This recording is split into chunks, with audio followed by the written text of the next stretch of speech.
శ్రీ మహాగణాధిపతి నమః. ఈరోజు కనుమ గురించి చెప్తా వినండి. వ్యవసాయంలో తమకు ఎంతో చేదోడు వాదోడుగా ఉన్న పశువులకి శుభాకాంక్షలు తెలపడానికే కనుమ జరుపుకుంటారు. కొన్ని ప్రాంతాల్లో కోడి పందాలు కూడా నిర్వహిస్తారు. అయితే ఆ పందాలు జీవహింసగా భావించి రాష్ట్ర ప్రభుత్వం నిషేధించింది.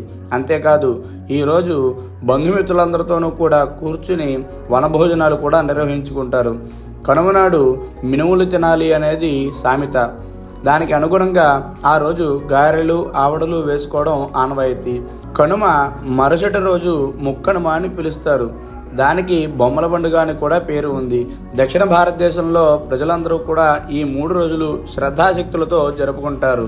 ఉత్తర భారతదేశంలో మాత్రం ఈ పండుగలోని 2వ రోజైన మకర సంక్రాంతి లేదా లోరీ అనే మాత్రమే జరుపుకుంటారు. కనుమ రోజు నాడు దేవతకి నైవేద్యాన్ని సమర్పించి ఆ రోజునాడు వచ్చిన బంధుమిత్రులందరితోనూ కూడా కూర్చుని ఆ ప్రసాదాన్ని స్వీకరిస్తారు. అలాగే కనుమ రోజునాడు ప్రయాణాలు కూడా చేయకపోవడం ఒక సాంప్రదాయం కింద ఉంది.